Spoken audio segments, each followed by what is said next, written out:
My husband thought I was a gold digger, a vain woman obsessed with appearances.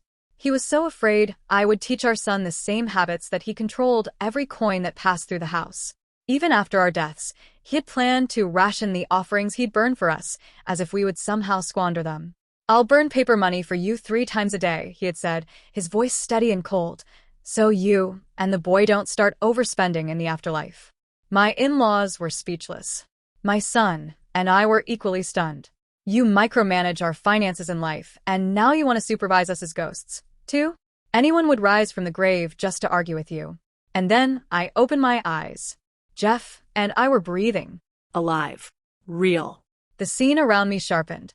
I had returned to the day Andy and I finalized our divorce.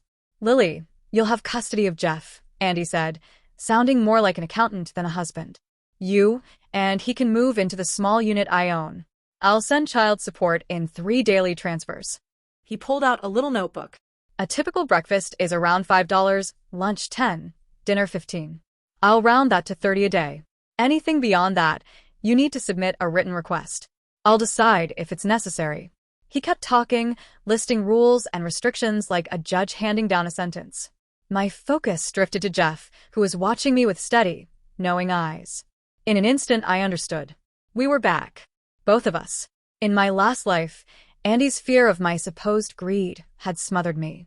After our wedding, he forced me to quit my job. For 3 long years, Jeff and I lived under his rigid control. When I finally reached my breaking point and asked for a divorce, this was the financial plan he offered, calculated down to the last coin. He had followed it religiously, transferring the pathetic amount in 3 parts each day as if I were a child on an allowance. If I didn't send him a detailed report about Jeff, complete with pictures, he would deduct the day's support. Sometimes several days at a time. His control left me exhausted. I washed dishes until my fingertips stayed puckered. I cleaned offices at night until my back ached. I worked constantly, terrified to stop because there was never enough. Jeff was growing. He needed milk, fruit, things children require. The 30 a day barely covered meals, and that was before the deductions. There was nothing left for anything else. I curled my fingers into my palms. The sting helped steady the anger boiling inside.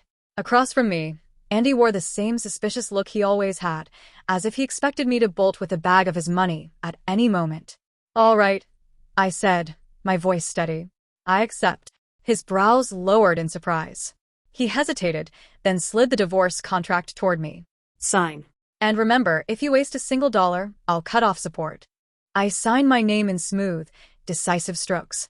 With each letter, I left behind the misery of my past life. Then I rose, took Jeff's hand, and walked out without looking back. The moment we stepped beyond that cold house, sunlight washed over me, warm enough to sting my eyes. Jeff squeezed my hand and beamed. "Mom, we're free." I shook my head. Not yet. As long as we were scraping by and dependent on him, we weren't free at all. The apartment he provided was barely 400 square feet, with faded walls and an old staircase that groaned under each step. Still, I set up Jeff's little room, turned the couch into my bed, and breathed easier than I had in years. The next morning, sunlight slipped past the dusty window and woke me.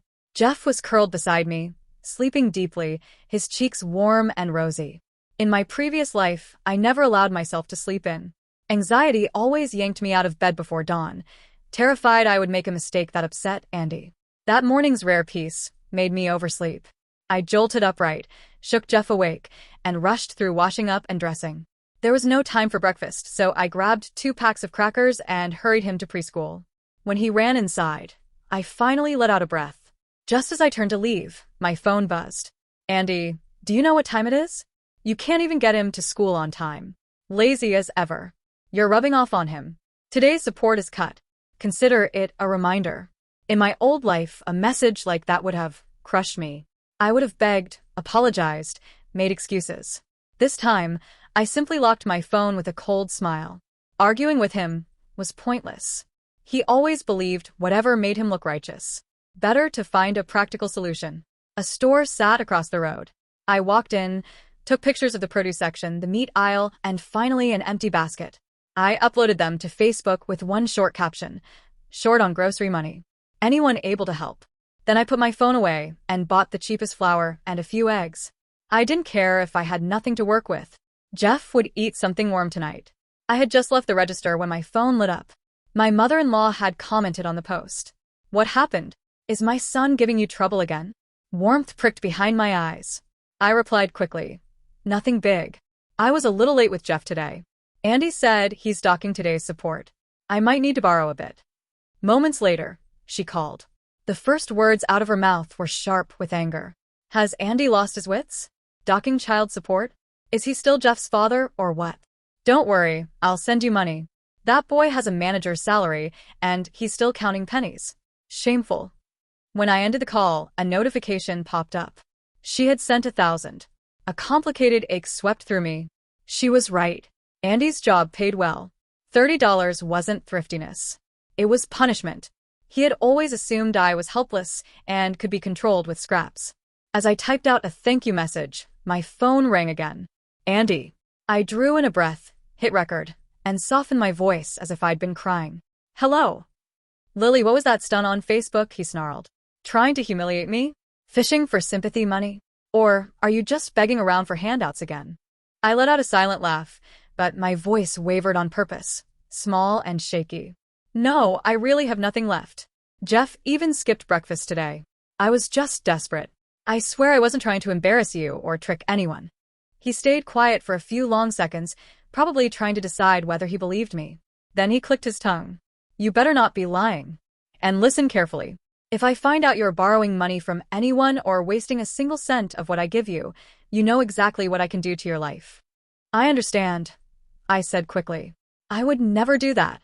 I hesitated, letting my voice tremble a little more. Could you maybe send today's payment anyway? I bought flour and some eggs, but Jeff needs actual protein. He is growing. He can't eat only crackers or bread. His response was instant and icy. No. The deduction is the consequence for your behavior. When you learn to be responsible, we will talk. He hung up. I stared at the silent phone and let a slow smile rise. Even now, he thought a few dollars were enough to keep me obedient. I opened my contacts, scrolling through his relatives. I could already see the path ahead. In my previous life, I was terrified of making waves. I was terrified of being labeled the troublesome ex-wife. So I swallowed everything. His insults, his control, his humiliating conditions. I tried to preserve peace and ended up losing myself. And what did that earn me? Nothing but exhaustion and a reputation as an ungrateful failure. Not this time. I knew exactly what Andy valued most. His professional image. He could bully me. He could control my spending. But he would never tolerate the world learning that he let his own child go hungry. So the moment he tried the stunt again, I would post the truth. Maybe even talk to a reporter or two. What did I have to lose? He was the one with a shining corporate title and a carefully polished reputation. On my way home, I bumped into Sarah, the mother of one of Jeff's classmates. She had 2 large grocery bags in her hands. Her eyes narrowed when she saw my tiny bag of flour and eggs. Lily, is that all? Jeff needs proper food. I flushed and sighed. It's a mess, Sarah. I was late dropping Jeff off today, so my ex decided to punish me by canceling today's support. This is all I can manage. He did what? Her jaw dropped. For being late? That man is out of his mind. And who is that stingy with money for his own kid? I gave a faint smile. You do not know the half of it. He sends me money in tiny pieces. 3 payments a day. 30 in total. And I have to send him daily reports about Jeff. If I am even slightly behind, he deducts it. Sarah looked horrified. This is not stingy. This is obsessive. You would think he is protecting a fortune. I was about to brush it off when a memory struck me. In my last life, around this exact moment, Sarah had offered to help me find real work. I refused because I was terrified of Andy. I ended up ruining my health doing 3 low-wage jobs. Not this time. I took a breath. Sarah, can I ask you something? Do you know anyone who needs office help? Something simple. I do not need a huge salary, just enough to pick Jeff up on time. She blinked, then lit up. Actually, yes. My husband's company is looking for an admin right now. No overtime, about 6 hours a day. Perfect schedule for you. My heart leaped. Before I could answer, she was already dialing her husband. Her tone was fierce as she explained everything. Lily is hardworking. She just got stuck with a controlling ex. You need an admin. She needs a job. and pay her properly. She is raising a child alone. A few moments later, she hung up with a grin. It is done. You can start tomorrow. $3,500 a month. All in cash, so your ex cannot see a thing. For a moment, I stood frozen. $3,500. Cash. It was more money than I had made working myself half to death in my past life. Tears spilled before I could stop them. Lily, what is wrong? Sarah said, startled. Did I say something bad? No, I choked out. Thank you. I can finally stop begging for money. I can take care of my son with my own hands. She squeezed my shoulder. We mothers look out for each other. Remember that. The next morning, I woke before the alarm and made Jeff golden fried eggs with a cup of warm milk. After I dropped him off at school, I rushed to the office address Sarah had given me. The company was small on the 10th floor. The owner, Mr. Davis, was a friendly man in his 40s. He asked a few questions about my computer skills, nodded in approval, and told me the tasks were simple enough, mostly organizing paperwork and entering data. Then he opened a drawer, took out $500, and set it in front of me. An advance, he said. Raising a child alone is not easy. Buy something decent for dinner tonight. I stared at the money. My throat tightened. After years of cold calculations from Andy, I had forgotten what kindness looked like. Thank you, I whispered. I will work hard, Mr. Davis. He smiled like it was nothing. We all need help sometimes. At my desk, I sent Andy a photo of Jeff entering the classroom. He immediately transferred $5 with a short message. Breakfast money. Spend it wisely. Send photos for lunch and dinner. The notification dragged me back into my previous life, when every cent came with strings attached. When I would skip meals so Jeff could eat. I looked half alive most days. I transferred the money and took a screenshot. I posted it online with a short line. Feeling blessed to receive my ex-husband's generous $5 child support. Within minutes, a relative commented, "Is Andy donating to a beggar now?" I said nothing and put my phone away. Every cent mattered. I was determined never to starve myself again. Days passed. I grew more confident at work. Mr. Davis started letting me handle more important files, and even mentioned a raise. Jeff was happy and healthy at school. Seeing him smile made everything worth it. About a week later, I woke to my period. I touched the small stack of cash in my pocket. I could buy what I needed easily. But if I spent my own money, Andy would notice. He kept a mental ledger of my expenses, and any deviation made him suspicious. So I called him. He answered after a long pause. What is it? I am busy. I got my period, I said flatly. I do not have any pads. Could you send me money to buy some? He laughed under his breath. You do not have money for something that basic. Did you blow through the child support already? I used all of it for Jeff's food, I said, holding back the anger. You see the receipts every day. That proves nothing, he snapped. Turn on video. I will watch you buy it. Send me the code for payment. I swallowed my pride and obeyed. On the screen, he sat in his large office, tie perfect, eyes full of suspicion. I walked to the small shop downstairs with my phone raised. As I reached the shelf, his voice came through the speaker. Get the ones on the left. The silk ones are softer. That was Andy, controlling, but with these small gestures that made it impossible to read him. I took the packet to the counter. The young cashier watched me awkwardly as I photographed the code and sent it to Andy. Her face shifted from confusion to pity. Heat crawled up my neck, but I said nothing. As I hurried out, I heard her muttering on her phone. You will not believe what I just saw. A woman needed her husband on video call just to buy pads. Seriously, stay single forever.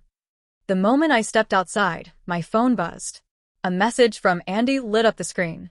From now on, you check with me before buying anything like that. Do not act on your own. I didn't answer. I locked my phone, steadied my breath, and glanced down at the box of pads in my hand. His words sent my thoughts spinning back to the beginning. Andy and I had met through a lie. He pretended to be broke just to see if I would chase his money. When the truth came out, I walked away. That was when I found out I was pregnant. The doctor warned me that ending the pregnancy could make it impossible for me to have a child in the future. So I went back, and we married for the sake of the baby. From that moment on, he saw everything through a single lens. He convinced himself I had chosen him only for his wealth. Nothing I said could shake that belief. When I tried to find a job, he accused me of hunting for a richer man. All I ever wanted was the simple right to stand on my own, make friends, buy something without needing permission, live a normal life. But in his eyes, everything pointed back to money. My life slowly settled into a rhythm. I worked during the day. At night, once Jeff fell asleep, I set a small table in the living room and taught myself new skills on a second-hand laptop. The glow of the old screen reflected off the chipped paint on the wall, but it felt like hope. I signed up for a basic online Photoshop course. I learned video editing through free tutorials. Every new skill was a step toward financial freedom, one small inch further away from Andy. Half a month later, Jeff's teacher posted a notice in the parent chat. A summer camp, 2 nights and 3 days at an ecological park. The fee, $2,000. My chest tightened as I checked my bank account. Under $500. My first paycheck was still weeks away. With a heavy sigh, I sent Andy a screenshot. Jeff's class is going on a summer camp. The fee is $2,000. Can you transfer it? He called almost immediately, suspicion dripping from every word. What scam are you running now? Did you even Photoshop this yourself? Do you think I am stupid? In my last life, I would have panicked, terrified he would embarrass Jeff in front of the whole school. This time, I kept my voice calm. I am not lying. You can speak to his teacher. Or you can call the principal. He was caught off guard by my steady tone. After a moment, he said, "Fine. Arrange it. I want a video call with both of them. If I find out you edited anything, you will not see another cent for Jeff." I messaged the teacher and explained.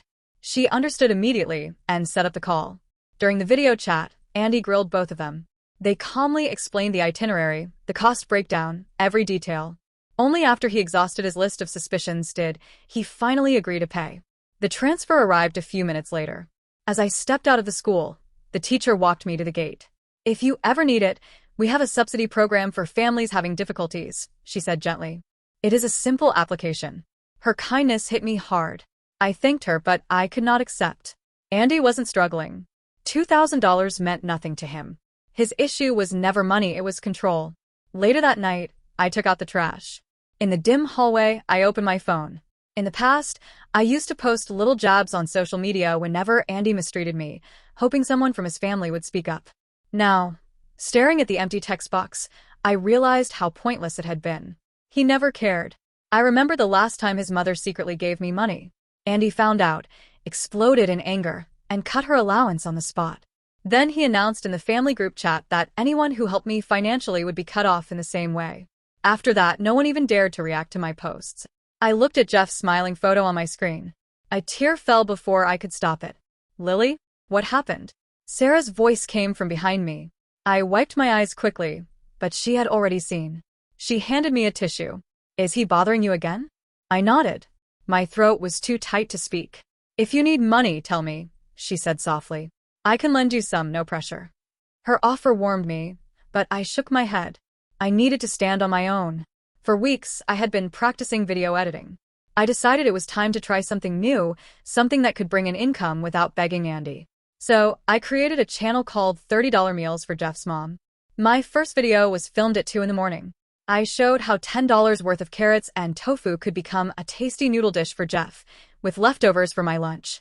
Almost no one watched for the first few days. I kept going. Every day, I filmed a new meal. One night, I showed how I bought cheap cuts from the butcher when they were closing, trimming and simmering them into a rich soup for Jeff. The final shot was him grinning with soup dribbling down his chin. That video blew up. Comment after comment poured in. "I am a single mom too. This helps so much. Can you show us more kid-friendly meals? Thank you for sharing real-life tips." For the first time in years, I felt like someone needed me for something good. I also started doing small crochet projects for neighborhood moms, little hats and bags. Soon, small brands began reaching out for collaborations. 3 months passed.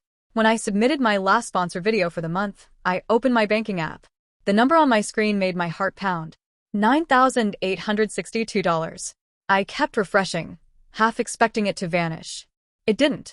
Tears slipped down my face. This wasn't Andy's strict allowance or secret pity money from his family. This was the fruit of my own work. For the first time, I wasn't living on scraps. Andy had stopped child support payments deliberately, waiting for me to panic and beg. But when 3 weeks passed without a single message from me, he began to unravel. He finally texted, his tone oozing superiority. I forgot to send support. Give me a detailed list of every expense this week, and I will transfer the total. He pressed send. A notification appeared right away. This user has blocked you. Andy froze, staring at the message. Friday afternoon, I stood by the school gate waiting for Jeff when a hand suddenly clamped around my wrist, tight enough to bruise. Lily, you've got some nerve. Andy's voice cut through the air. You blocked me? Who is he? Who's been paying for you? Jeff immediately pressed himself against my side, trembling. Parents nearby slowed their steps, curious. What's going on? She doesn't look like someone who cheats. In the corner of my eye, I saw Andy straighten up, feeding off the attention. This was the moment. No more fear, no more shrinking back. I pulled my arm free and raised my voice, so every parent could hear. You want to talk about nerve, Andy? You're the man who sends $30 a day, divided into 3 payments. You're the man who cuts child support because I'm late by 5 minutes. You're the man who forced me to video call you just to buy a box of pads. He went pale before he could speak. I only did that because you waste money. You don't have a job and you expect me to trust you with our son? I reached into my purse and took out a small recorder. With one click, his own voice spilled into the schoolyard. I'm docking your allowance to teach you a lesson. Turn on your camera, I'll watch you buy them. Any extra expenses will need written approval. A wave of outrage rolled through the crowd. $30 a day, split into 3 transfers? That's insane. That's not just controlling, that's dangerous. I would have blocked him ages ago. Andy's face flushed, yet he still tried to twist the story. I was protecting Jeff. What if she took my money and ran off with some other man? Then he turned to Jeff, reaching toward him. Tell Daddy the truth. Hasn't your mother been doing questionable things? Where is she getting the money? Jeff's small voice suddenly rang out with surprising strength. You're mean. Mommy didn't do anything bad. She works so hard every night. She makes videos and crochets my toys. I don't want a daddy like you. That hit Andy harder than anything I could have said. His expression shattered. You did this to him, he snapped, lunging forward to grab Jeff. Jeff backed away, crying. I tried to pull Andy back, but he shoved me aside, and I hit the ground. Several parents stepped in immediately. Stop. Jeff's teacher arrived with 2 police officers. Mr. Thorne, you are creating a disturbance. If you continue, we will have to charge you. One officer took hold of Andy's arm. He kept shouting, he's my son, even as they guided him to the patrol car. I gathered Jeff into my arms. He was still shaking. It's all right, I whispered, holding him close. Mommy's here. It's over. That night, someone uploaded a video of the confrontation. It spread like wildfire. Hashtag controlling X. Hashtag single mom stands her ground. Comments poured in. Boycott that company. The boss is a nightmare. This man should not be in management. Fire him. I hope she's safe. No one deserves that. She handled this so well. I'm following her. By the next morning, my account had gained 100,000 followers. My inbox overflowed with supportive messages. A media agency reached out with a contract better than anything I had expected. Soon after, I resigned from my administrative job and began creating content full-time. Sarah, who stood by me when things were darkest, received a $5,000 thank you gift. She protested, but I insisted. She had been my lifeline. Life shifted into something I barely recognized. Jeff and I filmed simple family moments, cooked together, visited the park, read storybooks. He warmed up to the camera quickly, his shy smiles becoming a favorite among my viewers. His backpack now held fresh fruit and snacks he loved instead of stale leftovers. 6 months passed before I heard anything about Andy. The scandal had cost him his job. Every recruiter who searched his name immediately passed over his application. No one wanted to be associated with someone whose behavior had become a public cautionary tale. He spent months unemployed, bitter, angry, Alone. One afternoon, his mother called. Her voice trembled. Lily, please bring Jeff to see Andy. He regrets everything. He just wants to apologize. I looked over at Jeff, who was happily stacking blocks. He's not sorry for what he did. I told her gently. He's sorry he's paying the price. When he humiliated me, when he made Jeff go hungry, he wasn't thinking of apologizing then. Jeff is safe now. I won't put him back into that. She sighed, defeated, and didn't argue. After I hung up, Jeff ran over waving a tall tower he built. Mom, when do we go to the beach? You promised to show me the ocean. I smiled and brought out the suitcase I had packed earlier. How about today? Sunlight poured across the room, lighting up Jeff's excitement. We headed downstairs hand in hand, where a taxi waited to take us toward a new beginning. The past stayed behind us. The future felt wide and open, a road we could finally walk without fear.